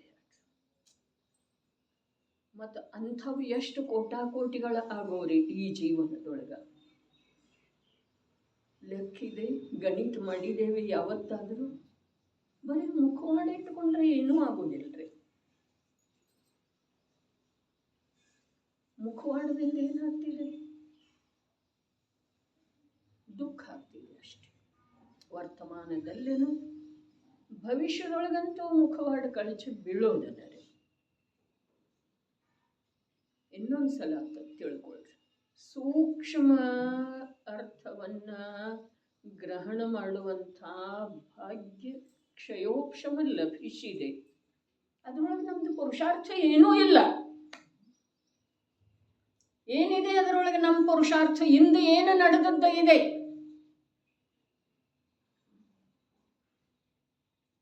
ಒಂದು ಅಂಶ ಸ್ಥೂಲ ಕೂಡ ಗ್ರಹಣ ಆಗ್ತಾ ಇಲ್ಲ. ಅದು ಅತ್ಯಂತ ಲಜ್ಜಾಸ್ಪದ ಇದೆ ನಮ್ಮ ಜೀವನಕ್ಕೆ. ಸ್ಥೂಲ ಕೂಡ ಗ್ರಹಣ, ಅತ್ಯಂತ ಸ್ಥೂಲ ಅಂಶ ಗ್ರಹಣ ಆಗ್ತಾ ಇಲ್ಲ. ಏನು ಹೇಳಿದ್ರು, ನಡೀರಿ ರಾಗ ದ್ವೇಷ ಮೋಹಗಳನ್ನು ವೃದ್ಧಿಸುವಂಥ, ಮತ್ತು ಇದು ಎರಡನೇದ್ದು ಇದೆ ಅಲ್ಲ, ಇದು ಅದಕ್ಕಿಂತ ದೊಡ್ಡ ಮಾತು ಇದೆ ರೀ. ಏನು? ಹೆಚ್ಚು ಅಂಶಗಳಲ್ಲಿ ಅಜ್ಞಾನದಿಂದ ತುಂಬಿರುವ, ಹೆಚ್ಚು ಅಂಶಗಳಲ್ಲಿ ಅಜ್ಞಾನದಿಂದ ತುಂಬಿರುವ. ಎಲ್ಲರೂ ಒಂದಿಷ್ಟು ಜ್ಞಾನಕ್ಕೆ ಅವಕಾಶ ಇದೆ, ನೀತಿಗೆ ಅವಕಾಶ ಇದೆ, ನ್ಯಾಯ ಗ್ರಹಣ ಆಗಲಿಕ್ಕೆ ಅವಕಾಶ ಇದೆ. ಆದರೆ ಬಹಳಷ್ಟು ಅಂಶದೊಳಗಂತೂ ಏನಿದೆ? ಅಜ್ಞಾನದಿಂದ ತುಂಬಿದೆ. ಏನ? ಆ ದುಷ್ಟ ಕಥೆ ರೀ. ರಾಗದ್ವೇಷಗಳನ್ನು ಹೆಚ್ಚಿಸುವಂಥದ್ದು ಇದೆ. ಹಾಗಾದ್ರೆ ಇದು ಅವ್ರ ಜೀವನದೊಳಗೆ ಹೆಚ್ಚಾಗ್ತಿದೆ, ನಾವಂತೂ ತುಂಬಿದೆವು. ಇನ್ನೊಂದು ಕಣ ಅದರೊಳಗೆ ರಾಗ ಬಂದ್ರೂ ಅದಕ್ಕೆ ಅವಕಾಶ ಇಲ್ಲ ಅಂಥೇಳಿ ಹೇಳ್ತಲ್ಲ. ಹಾಗಾದ್ರೆ ನಾವು ಅಂಥ ಕಥೆಗಳಲ್ಲಿ ವರ್ತಿಸಲಿಕ್ಕೆ ಏನು ಅಭ್ಯಂತರ ಇಲ್ಲ ಅಲ್ಲೇನ? ಅರೆ, ನಮಗೂ ವೃದ್ಧಿ ಆಗ್ತಿದೆ. ಏನು ವೃದ್ಧಿ ಆಗ್ತಿದೆ? ಇದ್ದಂಥದ್ದೇನಿದೆ ಅಲ್ಲ, ಅದುವೇ ಗಾಢ ಗಾಢ ಗಾಢ, ಅದೇ ವಿಷದ ಹಾಗೆ ಆಗ್ತಿದೆ. ಕಹಿ ಇರ್ತದ, ಅದು ವಿಷ ಆಗ್ತಿದೆ ರೀ. ಬೇವು, ನಿಂಬ, ಕಾಂಜೀರ, ವಿಷ, ಹಲಾಹಲ ಹೇಳಿದಾರಲ್ಲ, ಹಾಗೆ ಆಗ್ತಿದೆ ನೋಡ್ರಿ. ಇನ್ನೊಂದು 10 ಭವ, ಇನ್ನೊಂದು 10 ಭವದ ನಂತರರೇ, 50 ಭವದ ನಂತರರೇ ಭೇದ ಜ್ಞಾನ ಮಾಡುವಂಥದ್ದು ಒಂದು ಅವಕಾಶ ಸಿಗಬೇಕಾದ್ರೆ ಇಂದು ನಾವು ಸಾವಧಾನ ಆಗಲಿಕ್ಕೆ ಬೇಕು. ಇಂದು ಆದ ಕೂಡಲೇ ನಾಳೆ ಸಮ್ಯಕ್ ದರ್ಶನ ಆಗ್ತಿದೆ, ಹೀಗೇನು ಮಾತು ಇಲ್ಲ. ಇವತ್ತು ನಾನು ಸಾವಧಾನ ಆದ ಕೂಡಲೇ ಏನಾರ ಇದನ್ನೆಲ್ಲ ಮಾಡಿದ ಕೂಡಲೇ ಅರೆ ಅಭಕ್ಷ್ಯ ಬಿಟ್ಟನು, ದುಷ್ಟ ಕಥೆಯನ್ನು ಬಿಟ್ಟನು, ಸದಾಚಾರ ಅಂಗೀಕಾರ ಮಾಡಿದ್ನು, ಸ್ವಾಧ್ಯಾಯ ಮಾಡ್ತಾ ಇದ್ದೇನು, ಅರೆ ಎಲ್ಲ ಬಕಪಕ್ಷಿಯ ಹಾಗೆ ಇದ್ದೀರಿ. ಬಕಪಕ್ಷಿ ಏನು ಮಾಡ್ತಿದ್ದೀರಿ? ಕಣ್ಣು ಮುಚ್ಚಿ ಧ್ಯಾನ ಮಾಡ್ತಾ ಇರ್ತಿದೆ. ಮತ್ತು ಎದುರುಗಡೆ ಮೀನು ಹರಿದಾಡ್ತೀವಿ ಅಂತಂದ್ರೆ ಗಿಳಂಕೃತ ಮಾಡಿ. ಅಂಥದ್ದ ಬಹಳ ಆಯಿತು ನಮ್ಮ ಜೀವನದೊಳಗೆ. ತೋರಿಕೆಯ ಧರ್ಮ ಒಳಗಡೆ ಆಕುಲತೆ ಆಕುಲತೆ ಆಕುಲತೆ ಆಕುಲತೆ. ಅರೆ ಎಲ್ಲಿ ಭೇದ ಜ್ಞಾನ ಇಲ್ಲ, ಎಲ್ಲಿ ಶುದ್ಧ ಚಿದ್ರೂಪ ಜ್ಞಾನಸ್ವರ ಸ್ವರೂಪಿ ಸುಖ ಸ್ವರೂಪಿ ಆನಂದದ ಸಾಗರನಾದಂಥ ಅತೀಂದ್ರಿಯ ಆನಂದ ತುಂಬಿರುವಂಥ ಚೈತನ್ಯ ಪ್ರಭು ನಾನಿದ್ದೇನೆ ಅನ್ನೋದು ವಿಕಲ್ಪದೊಳಗೂ ಕೂಡ ಪ್ರಾಮಾಣಿಕವಾಗಿ ಒಂದು ಸಮಯನೂ ಬರಲಿಲ್ಲ. ಅಂಥ ಜೀವದ ಎಲ್ಲ ಕರ್ತವ್ಯದೊಳಗ ಅವನಿಗೆ ಒಂದೇ ಅನುಭವ ಆಗ್ತಿದೆ, ಅದರ ಹೆಸರು ಆಕುಲತೆ. ಎಲ್ಲ ಏನೇ ಮಾಡಲಿ, ಜಪ ಮಾಡಲಿ, ಮಾಲೆ ತಿರುವಲಿ, ಸ್ವಾಧ್ಯಾಯ ಮಾಡಲಿ, ಧ್ಯಾನ ಮಾಡಲಿ, ಮೌನ ಇರಲಿ, ಏಕಾಸನ ಮಾಡಲಿ, ಉಪವಾಸ ಮಾಡಲಿ, ಏನೂ ಆಗೋದಿಲ್ಲ. ಒಳಗಡೆ ಏನಿದೆ? ಬರೇ ಅನುಭವ ಆಕುಲತೆ ಅಂತ ಇದೆ. ಹಾಗಾದ್ರೆ ಇಲ್ಲಿ ಮತ್ತು ದುಷ್ಟ ಕಥೆಗಳನ್ನು ಕೇಳಿದೆವು ಅಥವಾ ಅದರಲ್ಲಿ ತೊಡಗಿದೆವು ಅಂತಂದ್ರೆ ಏನಾಗೋದ? ಅದೇನು ಇದೆಯಲ್ಲ ಅದು ವಜ್ರದ ಹಾಗೆ ದೃಢ ಆಗ್ತಿದೆ. ಏನ? ವಿಕಾರದ ಸಂಸ್ಕಾರ, ಸಂಸಾರ ಮಾರ್ಗ, ಬಂಧನದ ಮಾರ್ಗ, ಗತಿಗಳಲ್ಲಿ ಜನ್ಮ ಮರಣ ಜನ್ಮ ಮರಣ. ಅರೆ ಇದೇನು ಇದೆಯಲ್ಲ, ಇದು ಬರೀ ಈ ಜೀವಕ್ಕೆ ಸ್ವಲ್ಪ ಕೂಡ ಲಕ್ಷ್ಯದೊಳಗೆ ಬರ್ತಾ ಇಲ್ಲ. ಜನ್ಮ ಮರಣ ಶಬ್ದೋಚ್ಚಾರಣೆ ಮಾಡ್ತೇವೆ, ಆದರೆ ಜನ್ಮ ಮರಣ ಪ್ರತ್ಯಕ್ಷ ಏನು ಸಂಭವಿಸ್ತಿದೆ, ಆ ಸಂಭವಿಸುವ ವೇಳೆದೊಳಗೆ ಯಾವ ಪ್ರಕಾರದ ಅನುಭೂತಿ, ಯಾವ ಪ್ರಕಾರದ ಒಂದು ಸಂವೇದನ, ಯಾವ ಪ್ರಕಾರದ ಒಂದು ದೀನತೆ, ಯಾವ ಪ್ರಕಾರದ ಒಂದು ಯಾಚಕತೆ ದೃಷ್ಟಿಯೊಳಗೆ ಬರ್ತಿದೆ, ಅದರದ್ದು ನಮ್ಗೆ ಕಲ್ಪನಾ ಇಲ್ರಿ. ಜನ್ಮ ಮರಣ ಅಂದೇವು, ಮರಣಂತೂ ಒಮ್ಮೆ ಬರೋದನ್ನೇ ಇದೆ ಅಂದೇವು, ಅದಂತೂ ಸತ್ಯನೇ ಇದೆ. ಆದರೆ ನಮ್ಮ ಅನ್ನುವಿಕೆಯೊಳಗ ಅದರ ಕುರಿತಾಗಿ ಸತ್ಯತೆ ಸ್ವೀಕಾರ ಸಹಜ ಎಷ್ಟಿದೆ, ಜ್ಞಾನಪೂರ್ವಕ ಎಷ್ಟಿದೆ. ಹೆಚ್ಚು ಅಂಶಗಳಲ್ಲಿ ಅಜ್ಞಾನದಿಂದ ತುಂಬಿರುವ ದುಷ್ಟ ಕಥನಗಳನ್ನು ಆಲಿಸುವುದು, ಧಾರಣ ಮಾಡುವುದು, ಕಲಿಯುವುದು ಮೊದಲಾದವನ್ನು ಏನು ಹೇಳಿದ್ರು ಎಂದು ಯಾವಾಗಲೂ ಮಾಡಬಾರದು. ಸಮಯ ಇದೆ, ಒಂದು ಸ್ವಲ್ಪ ಬಿಡುವು ಇದೆ ಅಂಥೇಳಿ ಅನ್ನಿಸಿದಾಗ, ಕಾರ್ಯದೊಳಗೂ ವ್ಯಸ್ತ ಅಂತೂ ಅದೇವನ್ನರ್ಲೆ ನಾವು, ಯಾವಾಗ ಅನ್ನಿಸ್ತಿದೆ ಆವಾಗ ಯಾವುದಾದರೂ ಒಂದು ದಿವ್ಯವಾದಂಥ ಶಾಸ್ತ್ರವನ್ನು ತೆಗೆದು ಕೂಡಬೇಕು ಅನ್ನೋ ಭಾವ ಇರ್ತಿದೆಯೋ, ಕಪಾಟ್ ಸ್ವಚ್ಛ ಮಾಡಬೇಕು, ಅದು ಸ್ವಚ್ಛ ಮಾಡಬೇಕು, ಅವ್ರಿಗೊಂದು ಫೋನ್ ಮಾಡಬೇಕು, ವ್ಯವಹಾರ ಸುಮ್ಮನೆ ಮಾಡ್ತೀವೋ ಅಥವಾ ಇಲ್ರಿ. ಇದೆಲ್ಲ ಏನಿದೆ, ದುಷ್ಟಕಥೆ ಇದೆ. ಇಲ್ಲೇನೋ ವಿಭಾಜನೆಯಿಂದ ಹೇಳಿದರೆ ಸ್ತ್ರೀ ಕಥೆ, ಭೋಜನ ಕಥೆ, ರಾಜಕಥೆ, ಕಥೆ. ಆದ್ರೆ ಒಂದು ಸ್ವಲ್ಪ ಬಿಡುವು ಇರುವುದೊಳಗ ತತ್ವದ ವಿಚಾರ ಆಗಲಿ, ಸಿದ್ಧ ಸ್ವರೂಪದ ವಿಚಾರ ಆಗಲಿ, ದೇಹ ಜೀವಗಳ ಮಧ್ಯದೊಳಗಿರುವಂಥ ವ್ಯತ್ಯಾಸದ ವಿಚಾರ ಆಗಲಿ, ಅವು ಎರಡೂ ಒಂದೇ ಸ್ಥಾನದಲ್ಲಿ ಇರುವುದೊಳಗೆ ಎರಡೂ ಹೇಗೆ ಸ್ವತಂತ್ರ ಇದ್ದಾವೆ ಅನ್ನೋದ್ರದ ಚಿಂತನೆ ಮಾಡ್ತಾ ಕೂಡ್ತೇವೆ ಅಂದರೆ ಬಿಡುವು ಇದೆ ಅಂತ. ಕುಕ್ಕರ ಇಟ್ಟದ್ದಿದೆ, ಇನ್ನೂ ಶೀತಿ ಆಗಬೇಕು, ಅದು ಆದ ನಂತರನ ಉಳಿದದ್ದೇನ್ರೆ ಮಾಡೋದಿದೆ. ಹೀಗೇನ್ರೆ ಒಂದೊಂದ್ಸಲ ಪ್ರಸಂಗ ಇರ್ತಿದೆಯಲ್ಲ, ಆವಾಗ ಕೂತಿರೋ ವೇಳೆದೊಳಗ ಆ ಸಿದ್ಧ ಪ್ರಭುವಿನ, ಆ ಸಮವಸರಣದ, ಆ ಧನ್ಯ ಗುಪ್ತ ಗುಹಿಯೊಳಗಿರುವಂಥ ಸಾಧಕ ಮುನಿರಾಜರ ವಿಚಾರ ಬುದ್ಧಿಯೊಳಗೆ ಬರ್ತಿದೆಯನ, ಬಂದರೆ ಈ ಸಂಸಾರಕ್ಕೆ ಸಂಬಂಧಿಸಿದ್ದನ ಬರ್ತಿದೆ. ಅಲ್ಲಿ ಹೋಗೋದಿತ್ತಲ್ಲ, ಇಲ್ಲಿ ಹೋಗೋದಿತ್ತಲ್ಲ, ಅದೊಂದು ಕಾರ್ಯ ಉಳೀತನಲ್ಲ, ಇದು ವಸ್ತು ತರೋದಿತ್ತಲ್ಲ, ಇದು ಸ್ವಚ್ಛ ಮಾಡೋದಿತ್ತಲ್ಲ, ಇಂಥವನ್ನ ಬರ್ತವೆ. ಇದರ ಹೆಸರು ಏನಿದೆ, ಇದರ ಹೆಸರೇನಿದೆ, ಇದರ ಹೆಸರ ಅಜ್ಞಾನವೇ ಅಧಿಕ ಅಂಶದಲ್ಲಿ ತುಂಬಿರುವಂಥ ರಾಗಾದಿಗಳನ್ನು ವೃದ್ಧಿಸುವಂಥ ದುಷ್ಟ ಕಥೆ ಒಳಗೆ ನಡೆದದ್ದೇ ಇದೆ ರೀ. ಹೊರಗಿಂದೇನು ಕೇಳೋದಿದೆ? ದುಷ್ಟ ಕಥೆ ಯಾರ್ದದ ಕಥೆ? ನನ್ನ ಕಥೆ. ನನ್ನ ಕಥೆ ನಡೆದದ್ದೇ ಇದೆ. ಎಂಥ ಕಥೆ? ದುಷ್ಟ ಕಥೆ, ದುಃಖ ದುಃಖ ದುಃಖ ತುಂಬಿರುವಂಥ ಕಥೆ. ಏನಿದೆ ಜೀವನದೊಳಗೆ ಹೇಳ್ರಿ? ಇಂಥವನ್ನ ನಡೀತಾವಲ್ಲ. ಕಾರಣ ಎರಡು ಹೇಳಿದರು. ಒಂದು ರಾಗ ದ್ವೇಷ ಮೋಹಗಳನ್ನು ವೃದ್ಧಿಸುವಂತ. ಅದಕ್ಕೆ ಇನ್ನೊಬ್ಬರ ಕಥೆ ಯಾತಕ ಬೇಕಾಗಿದೆ ರೀ? ಅರೆ, ಆತ್ಮನನ್ನು ಬಿಟ್ಟು ದೇಹಕ್ಕೆ ಸಂಬಂಧಿಸಿದ, ಪರಿವಾರಕ್ಕೆ ಸಂಬಂಧಿಸಿದ, ಮನೆಗೆ ಸಂಬಂಧಿಸಿದ ವಿಚಾರಗಳೇನದವು ಅವೇ ದುಷ್ಟ ಕಥೆ. ಅದ ಸೂಕ್ಷ್ಮ ಭಗವದ್ ಧರ್ಮ. ನಾ ಟಿವಿ ನೋಡುವುದಿಲ್ಲ, ನಾ ಅಂಥವ ಯಾವ ರಾಗದ್ವೇಷ ಪೋಷಕ ಇರುವಂಥ ಕಥೆ ಕಾದಂಬರಿಗಳನ್ನು ಓದುವುದಿಲ್ಲ. ಅಂದ್ರೆ ಮುಗಿದಿಲ್ರಿ. ನಿನಗೆ ಓದಿ ಕಲ್ಕೊಳ್ಬೇಕಾದಂಥದ್ದು ಯಾವುದಿಲ್ಲ. ರಾಗದ್ವೇಷದ ಪೋಷಣೆ ಮಾಡುವ ಸಲುವಾಗಿ ಓದಿ ನೋಡಿ ಕಲ್ಕೊಳ್ಬೇಕಾದದ್ದು ಯಾವುದೂ ಇಲ್ಲ. ಲತಾ ಇದ್ದಳಲ್ಲ, ಒಂದು ದಿವಸ ಅಂದಳು, ಟಿವಿ ಉರಿತಾ ಇತ್ತು ನಮ್ಮಲ್ಲಿ, ಏನು ಅತಿ ತೋರಿಸ್ತಾರ್ರಿ, ಹೀಗೆ ಯಾರ್ರಿ ಇರ್ತಾರ್ರಿ ಅಂತ ಕೇಳಿದಳು.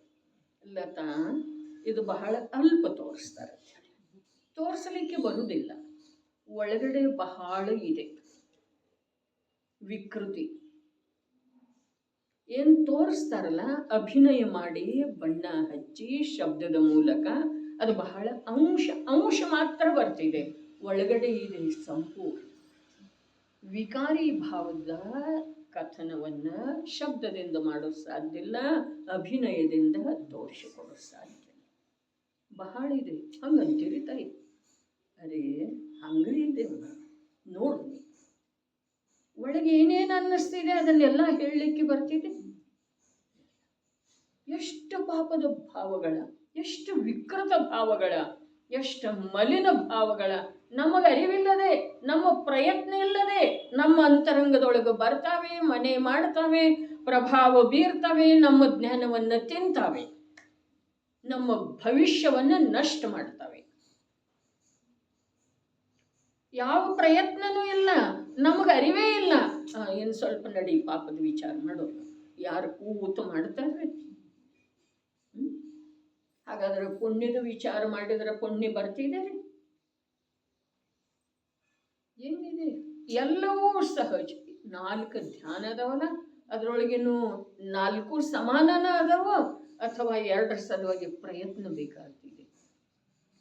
ಆರ್ತ ರೌದ್ರ ಧ್ಯಾನ ಎಷ್ಟು ಸುಲಭ ಇದಾವೆಯೋ, ಉಪಯೋಗದ ದೃಷ್ಟಿಯ ಪರಿವರ್ತನೆ ಆದ ನಂತರ ಧರ್ಮ ಶುಕ್ಲ ಧ್ಯಾನಗಳು ಕೂಡ ಅಷ್ಟೇ ಸುಲಭ.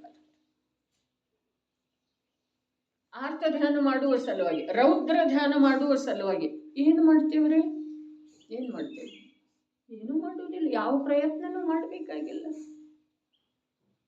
ಅದೇ ಪ್ರಕಾರ ದೃಷ್ಟಿಯ ಪರಿವರ್ತನೆ ಆದ ನಂತರ, ಜ್ಞಾನದ ಕ್ಷೇತ್ರದ ಪರಿವರ್ತನೆ ಆದ ನಂತರ ಅವು ತನ್ನಷ್ಟಕ್ಕೆ ತಾನೇ ಹೊರಟು ಹೋಗ್ತವೆ, ಇವು ತನ್ನಷ್ಟಕ್ಕೆ ತಾನೇ ನಡೀತವೆ. ಯಾವ ನಡೀತವೆ? ಧರ್ಮ ಧ್ಯಾನ ಶುಕ್ಲ ಧ್ಯಾನಗಳು. ಹೊರಗಡೆ ಹೇಳ್ತಾರ್ರಿ ಪ್ರಯತ್ನ ಪ್ರಯತ್ನ ಪ್ರಯತ್ನ. ಅರೆ ಪ್ರಯತ್ನ ಮಾಡೋದಿದೆ ಅವು ಹೋಗುವ ಸಲುವಾಗಿ. ನಮ್ಮಲ್ಲಿ ಇದುವರೆಗೆ ಹೋಗಿಲ್ಲಲ್ಲ ಅಂಥೇಳಿ ಪ್ರಯತ್ನ ಶಬ್ದದ ಪ್ರಯೋಗ ಇದೆ ರೀ. ನಿಜವಾಗಿ ಪ್ರಯತ್ನದಿಂದ ಧ್ಯಾನ ಆಗುವುದಿಲ್ಲ, ಧ್ಯಾನ ಸಹಜ ಇದೆ. ಉಪಯೋಗಕ್ಕೆ ಯಾವುದ ತಂದು ಅನ್ನಿಸ್ತಿದೆಯೋ ಅದರಲ್ಲಿ ಉಪಯೋಗ ಪರಿಣಮನ ಮಾಡುವ ಸಲುವಾಗಿ, ಏಕಾಗ್ರ ಆಗುವ ಸಲುವಾಗಿ ಏನು ಮಾಡಬೇಕಾಗಿದೆ ಹೇಳ್ರಿ? ಅದಕ್ಕೆ ನಂದು ಅನ್ನಿಸ್ಬೇಕು, ಸುಖಮಯ ಅನ್ನಿಸ್ಬೇಕು, ಅಲ್ಲಿ ಅದು ತಾನಾಗೆ ತನ್ಮಯ ಆಗ್ತಿದೆ. ಉಪಯೋಗದ ಏಕಾಗ್ರತೆ ಹೆಸರು ಧ್ಯಾನ ಇದೆ ರೀ. ಮತ್ತೇನಿದೆ? ಧ್ಯಾನ ಅಂದ್ರೆ ಬೇರೆ ಏನಿಲ್ಲಲ್ಲ, ಉಪಯೋಗ ಒಂದೇ ಸ್ಥಾನದಲ್ಲಿ ಉಳಿಯೋದು. ಅರೆ ಅದು ಹಿಡಿಸಿದ ನಂತರ, ಅದು ನಂದು ಅನಿಸಿದ ನಂತರ, ಅದರಲ್ಲೇ ಲಾಭವೇ ಲಾಭ ಕಂಡು ಬಂದ ನಂತರ ಅದಕ್ಕೆ ಮತ್ತೆ ವ್ರತ ಕೊಟ್ಟ ಅಲ್ಲಿ ಉಳಿಬೇಕಾಗಿಲ್ಲ.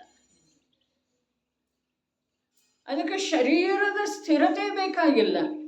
ಅರೆ ಉಪಯೋಗದ ಸ್ಥಿರತೆಯನ್ನು ತಿಳಿಸಿಕೊಡುವ ಸಲುವಾಗಿ ಸ್ಥಿರ ಶರೀರದ ಒಂದು ಆಕಾರ ತೋರಿಸಿದರ್ರಿ, ಒಂದು ಕಾರ್ಯ ತೋರಿಸಿದರು. ಆದ್ರೆ ಶರೀರ ಸ್ಥಿರ ಇರುವ ವೇಳೆದೊಳಗ ಉಪಯೋಗ ಇನ್ನಷ್ಟು ಅಸ್ಥಿರ ಆಗ್ತಿದೆ.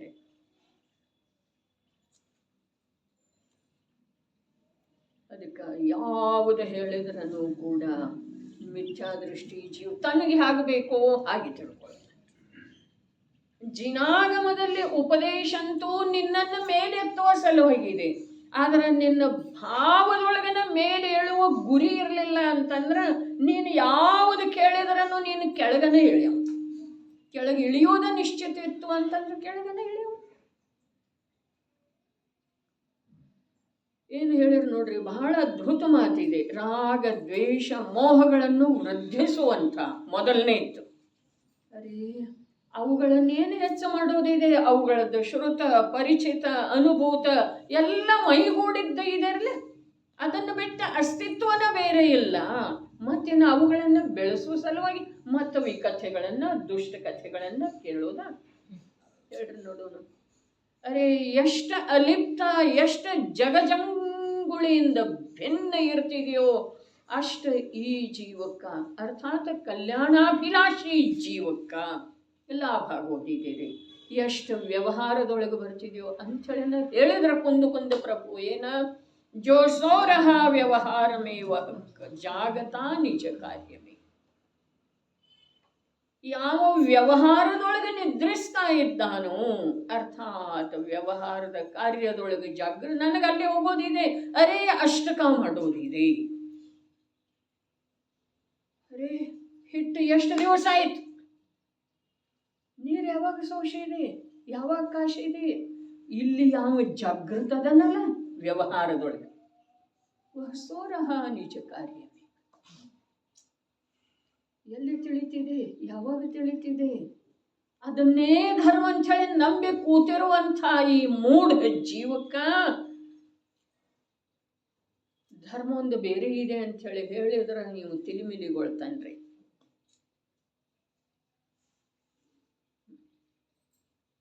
ಎಚ್ಚರ ಬೇಕೇನು ಬೇಡ ಹಾಕಾದ್ರೆ ಆ ಕಡೆ ನೀರು ಸೋಸಿತೇನಿಲ್ಲ ನೋಡ್ಕೋಬೇಕೇನು ಬೇಡ? ಬೇಕಪ್ಪ, ಅವಶ್ಯವಾಗಿ ಬೇಕು. ಹಿಟ್ಟು ಎಷ್ಟು ದಿವಸ ಆಯ್ತು ನೋಡ್ಲಿಕ್ಕೆ ಬೇಕು ಅಥವಾ ಬೇಡ? ಅಥವಾ ಹಾಗೆ ಅಮರ್ಯಾದೆ ಬೇಕು. ಆದ್ರೆ ಅದರ ಸಲುವಾಗಿ ನಿನ್ನ ಉಪಯೋಗ ಕೆಡಬೇಕಾಗಿಲ್ಲ. ನಿನ್ನ ಉಪಯೋಗ ಕೆಟ್ಟಿತು ಅಂತಂದ್ರೆ ಅದು ಎಷ್ಟು ಶುದ್ಧ ಇದ್ರೂ ಕೂಡ ನಿನಗೆ ಲಾಭ ಅದು ಮಾಡೋದಿಲ್ಲ ಪ್ರಭು. ಅದು ಶುದ್ಧ ಇದೆ, ಶುದ್ಧ ಇರ್ಲಿಕ್ಕೆ ಬೇಕು. ಇದು ಒಂದು ಪಕ್ಷದೊಳಗೆ 100% ಸತ್ಯ ರೀ. ಆದ್ರೆ ಅದರ ಶುದ್ಧತೆಗೋಸ್ಕರ ನಿನ್ನ ಪರಿಣಾಮವನ್ನ ಮಲಿನ ಮಾಡ್ಕೊಳ್ತಿದ್ದಿ ಅಂತಂದ್ರೆ ಅದರ ಶುದ್ಧಿಯಿಂದ ನಿನಗೆ ಮೋಕ್ಷ ಮಾರ್ಗದೊಳಗೆ ಮುಂದೆ ಹೋಗ್ಲಿಕ್ಕೆ ಬರ್ತಿದೆ, ಈಗ ಮಾತ್ರ ಇಲ್ಲ. ಆಧಾರ ಆಗ್ತಿದೆ, ಈಗ ಮಾತ್ರ ಇಲ್ಲ. ವಿಕಥೆ ಅಂದ್ರೆ ಏನ? ರಾಗ ದ್ವೇಷ ಮೋಹಗಳನ್ನು ವೃದ್ಧಿ ಮಾಡುವಂಥದ್ದಿದೆ. ಮತ್ತು ಆ ಕಥೆಯೊಳಗೆ ಏನಿದೆ? ಬಹಳಷ್ಟು ಅಂಶದೊಳಗೆ ಅಜ್ಞಾನನೇ ಇದೆ. ನಮ್ಮ ಮಾರ್ಗವನ್ನು ಮರೆಸಿ ಬಿಡುತ್ತಿದೆ. तुझे भुलावा देती है जड़ता, हीरा कांच परखता चल. ನಿನಗದ ಆಕರ್ಷಿತ ಮಾಡ್ತಿದೆಪ್ಪ. ಆದರೆ ಯೋಗ್ಯ ಯಾವ್ದ ಅಯೋಗ್ಯ ಯಾವ್ದ ಇದರದ ಪಾರ್ಖಿ ನಜರ್ ನಿಂತಬೇಕು. ಹೆಚ್ಚು ಅಂಶಗಳಲ್ಲಿ ಅಜ್ಞಾನದಿಂದ ತುಂಬಿರುವ ದುಷ್ಟ ಕಥನಗಳನ್ನು ಆಲಿಸುವುದು, ಧಾರಣ ಮಾಡುವುದು, ಕಲಿಯುವುದು ಮೊದಲಾದವನ್ನು ಎಂದೂ ಯಾವಾಗಲೂ ಮಾಡಬಾರದು. ಟೀಕೆ. ಅಬೋಧ. ಅಬೋಧ ಶಬ್ದದ ಅರ್ಥ ಏನು ಮಾಡಿದ್ರು? ಮಿಥ್ಯಾತ್ವ. ಅರ್ಥಾತ್ ಮಿಥ್ಯಾತ್ವ ಅಂದ್ರೆ ಅರ್ಥ. ಅಬೋಧ ಅಂತಂದ್ರೆ ಏನ? ಅಜ್ಞಾನ ಅಂತಂದ್ರೆ ಏನ? ಮಿಥ್ಯಾತ್ವ. ಬಹುಲಾನಾಂ ರಾಗಾದಿ ವರ್ಧನಾನಾಂ ದುಷ್ಟ ಕಥಾನಾಂ ಶ್ರವಣ ಆರ್ಜನ ಕ್ಷಣಾದೀನಿ. ಶಿಕ್ಷಣಾದೀನಿ ಬೇಕು ನೋಡ್ರಿ, ಅಲ್ಲಿ ಶಿ ಬೇಕು. ಶ್ರವಣಾರ್ಜನ ಶಿಕ್ಷಣಾದೀನಿ ನ ಕದಾಚನ ಕುರ್ವೀತಿ. ಮಿಥ್ಯಾತ್ವ ಸಹಿತ ರಾಗ ದ್ವೇಷ ವೈರಭಾವ. ಎಲ್ಲಿ ಇಲ್ಲಿ ಟೀಕಾಕಾರರ ಮಹಿಮಾ ಏನಿದೆ ರೀ? ಏನು ಬಂತಿಲ್ಲಿ ವಿಶೇಷ? ಮಿಥ್ಯಾತ್ವ ಸಹಿತ ರಾಗ ದ್ವೇಷ ವೈರಭಾವ ಮೋಹ ಮದ ಮೊದಲಾದವನ್ನು ಹೆಚ್ಚಿಸುವಂತಹ ಕೂಕಥೆಗಳ ಶ್ರವಣ ಹಾಗೂ ನವೀನ ಕಥೆಗಳ ರಚನೆ, ಓದುವುದು ಮೊದಲಾದವನ್ನು ಎಂದೂ ಮಾಡಬಾರದು. ಇದನ್ನೇ ದುಶ್ರುತಿ ಅನರ್ಥದಂಡ ತ್ಯಾಗವ್ರತವೆಂದು ಹೇಳುತ್ತಾರೆ.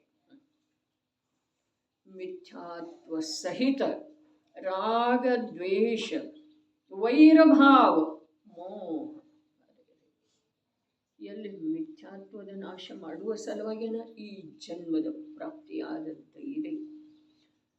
ಒಂದು ಮಿಥ್ಯಾತ್ವದ ನಾಶ ಮಾಡುವ ಸಲುವಾಗಿನ ವೀತರಾಗ ಭಗವಂತರ ದರ್ಶನ ಯೋಗ ಲಭಿಸಿದ್ದ ಇದೆ. ಮಿಥ್ಯಾತ್ವ ದೇಹ ಅಂದ್ರ ನಾನು ಪ್ರಾರಂಭಕ್ಕೆ ಹೇಳಿತ್ತಲ್ಲ, ಏನು ಹೇಳಿತ್ತು?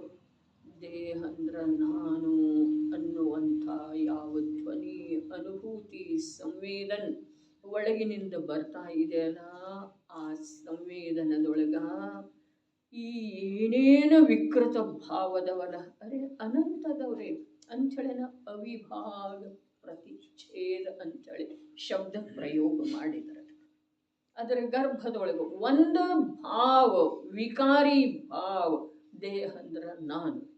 ಅದರೊಳಗೆ ಏನಿದೆ? ಸಪರಿವಾರ ಇದೆ ರೀ. ಅದರದ ಭೇದ, ಉತ್ತರ ಭೇದ, ಪರಂಪರೆ ಎಲ್ಲ ಎಲ್ಲ ಎಲ್ಲ ಸಂಸಾರ ಸಂತತಿಗೆ ಕಾರಣವಿರುವ ಎಲ್ಲ ಅಂಶಗಳಿಂದ ಅದು ಸಮೃದ್ಧ ಇದೆ. ಅದಕ್ಕೆ ಮಿಥ್ಯಾತ್ವ ಸಹಿತ ರಾಗದ್ವೇಷ ಅಂದ್ರೆ ಬರೇ ರಾಗದ್ವೇಷ ಅಲ್ಲ, ಮಿಥ್ಯಾತ್ವವನ್ನು ಒಳಗೊಂಡಿರುವಂಥ ರಾಗದ್ವೇಷ ವೈರಭಾವ ಮೋಹ ಮದ ಈ ಮದದ ಬಗ್ಗೆ ಅಂತೂ ಮೊನ್ನೆ ದಿವಸ ಬಹಳಷ್ಟು ಚರ್ಚೆ ಆಗಿದೆ. ಏನ್ ಚರ್ಚೆ ಆಗಿದೆ? ಏನಾಗಿದೆ?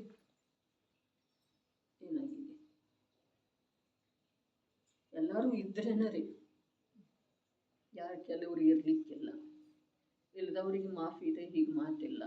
ಆದರೆ ಇದ್ದವರು ಮುಖ್ಯ ಅದಾರೆ. ಏನಾಗಿತ್ತು ಮದದ ಬಗ್ಗೆ?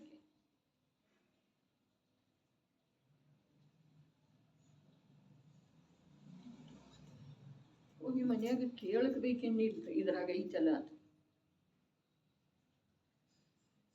ಅದಕ್ಕೆ ಹೇಳಿದ್ದು, 4 ದಿವಸದ ಮೊದಲನ್ನು ಹೇಳಿತ್ತು, ಇವತ್ತನ್ನು ಹೇಳಿದ್ದೇನೆ. ಏನ, ಯಾವ ಕೆಲಸ ಪೆಂಡಿಂಗ್ ಇಟ್ಟು ಬಂದಿದ್ದೇವೆ ಆ ಕೆಲಸದ ಕಡೆಗೆ ತಾನಾಗೇನ ಮನವಚನ ಕಾಯದಿಂದ ಪ್ರವೃತ್ತಿ ಆಗ್ತಿದೆ. ಒಳಗೆ ಹೋದ ನಂತರ, ಕೆಳಗೆ ಹೋದ ನಂತರ, ಮನೆಗೆ ಹೋದ ನಂತರ ಏನು ಮಾಡೋದಿತ್ತಲ್ಲ, ಹೋಗುವಾಗ ಏನಂದಿನೋ ಅಂತ ಹೇಳಿ ತಲೆ ಯಾರು ಕೆಡಿಸ್ಕೊಳ್ಳೋದಿಲ್ಲ. ಅದು ಮೈಗೂಡಿದ್ದು ಇದೆ ರೀ, ಅದು ಮರಿಲಿಕ್ಕೆ ಸಾಧ್ಯ ಇಲ್ಲ. ಇಲ್ಲಿ ಹೇಳಿದ್ದು ಎಷ್ಟು ಒತ್ತು ಕೊಟ್ಟು ಹೇಳಿದ್ರೂ ಕೂಡ ಇಲ್ಲಿ ಅಷ್ಟ ಪ್ರಭಾವನೆ ಆಗ್ತಿದೆ.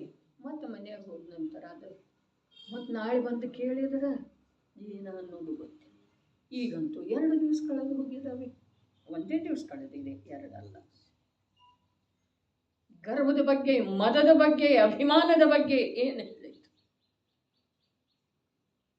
ಒಂದು ದೃಷ್ಟಾಂತ, 4 ದೃಷ್ಟಾಂತ ಹೇಳಿದ್ದೀನರೆ, ಒಂದು ಹೇಳಿ 98% ಮಾರ್ಕ್ ತಗೊಂಡ ಅಂತಂದ್ರೆ ಅವನ ನಡೆ, ನುಡಿ, ಟಿವಿ, ವಚನ ಎಲ್ಲ ಬದಲಿ ಆಗ್ತಾವೇನಿಲ್ಲ. ಅದು ಗರ್ವ ಇದೆ.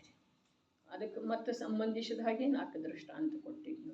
ದೃಷ್ಟಾಂತದ ಮುಖ್ಯತೆ ಇಲ್ಲ, ಆದರೆ ಅದರಿಂದ ಆಗಿದೆ ಏನ, ಅವನ ನಡೆಯೊಳಗೆ ಪರಿವರ್ತನೆ ಆಗ್ತಿದೆ. ಮಾರ್ಕ್ ಹೆಚ್ಚು ಬಂದು ಅಂತ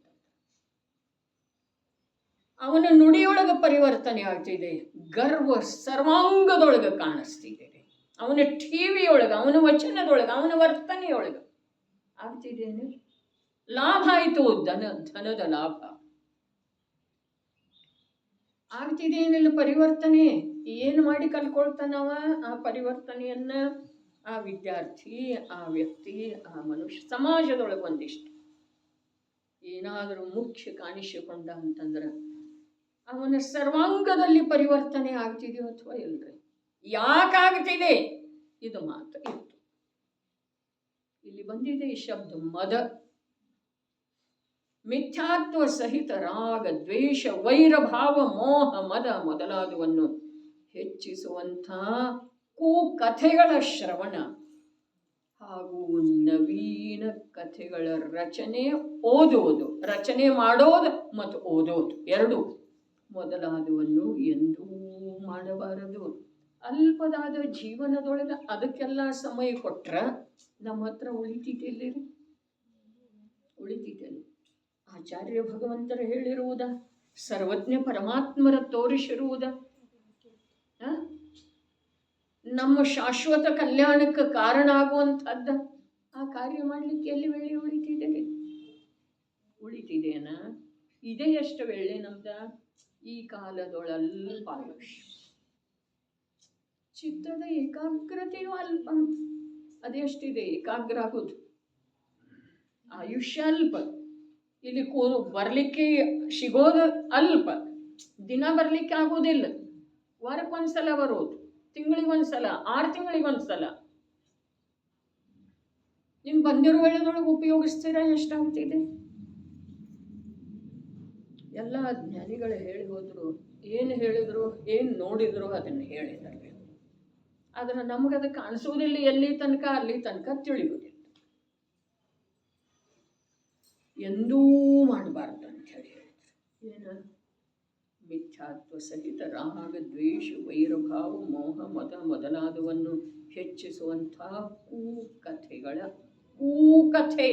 ಅರೆ 4 ವಿಭಾಜನೆ ಮಾಡಿದ್ರೆ ಭಾವಾರ್ಥದೊಳಗಿದೆ ನೋಡಿ. ರಾಜಕಥೆ, ಚೌರಕಥೆ, ಭೋಜನ ಕಥೆ, ಸ್ತ್ರೀ ಕಥೆ ಹೇಳಿದ್ರೆ ಅವಷ್ಟೇನ? ಕೂಕಥೆ ಏನು? ಒಂದು ಸ್ವಲ್ಪ ವ್ಯಾಯಾಮ ಮಾಡ್ರಲ್ಲ. ಇದೇನಿದೆ? ಕೂಕಥೆ.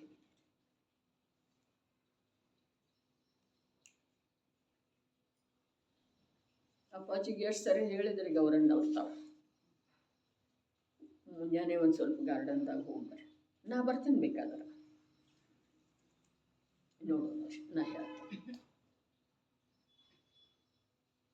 ಅರೆ ಒಂದೊಂದು ಅವರ ಜೀವನದ ಕರ್ತವ್ಯವನ್ನ ಬರೇ ಸ್ಮರಣೆಗೆ ತಂದುಕೊಂಡ್ರೆ ನಮ್ಮ ಕಾರ್ಯ ಆಗೋ ಹಾಗಿದೆ. ನಾವೆಲ್ಲ ಅದನ್ನು ನಡೆಸೋದು ಅದನ್ನು ಮಾಡೋದು ಇದನ್ನು ಕೇಳೋದು ರುಚಿಪೂರ್ವಕ ಕೇಳಿದರೆ ಏನಾಗೋದಿಲ್ಲ. ಕೇಳಿದರೆ ಎಲ್ಲ ಆಗ್ತಿದೆ. ಆದರೆ ಕೇಳೋದಂದ್ರೆ ಕಿವಿಯಿಂದಲ್ಲ, ಕೇಳೋದಂದ್ರೆ ಜ್ಞಾನದಿಂದ, ಭಾವದಿಂದ, ಶ್ರದ್ಧೆಯ ಪರಿವರ್ತನೆ ಆಗುವ ಹಾಗೆ, ಮಿಥ್ಯಾತ್ವ ಬಿಟ್ಟು ಹೋಗುವ ಹಾಗೆ. ಅದ್ರ ಕಡೆಗೆ ನಮ್ದು ಲಕ್ಷ್ಯ ಇಲ್ಲ, ನಾವು ಕೇಳೋದಿದೆ. ಯಾವ ಕಥೆಗಳನ್ನು ಕೇಳುವುದರಿಂದ, ಓದುವುದರಿಂದ ಹಾಗೂ ಕಲಿಯುವುದರಿಂದ ವಿಷಯಗಳ ವೃದ್ಧಿಯಾಗುವುದು, ಮೋಹವು ಹೆಚ್ಚುವುದು ಮತ್ತು ತಮ್ಮ ಹಾಗೂ ಇತರರ ಪರಿಣಾಮಗಳಲ್ಲಿ ಸಂಕ್ಲೇಶವಾಗುವುದರಿಂದ ಇಂಥ ರಾಜಕಥೆ, ಚೋರಕಥೆ, ಭೋಜನ ಕಥೆ, ಸ್ತ್ರೀ ಕಥೆ ಇತ್ಯಾದಿ ಕಥೆಗಳನ್ನು ಹೇಳುವುದು ಅಥವಾ ಕೇಳುವುದನ್ನು ಮಾಡಬಾರದು.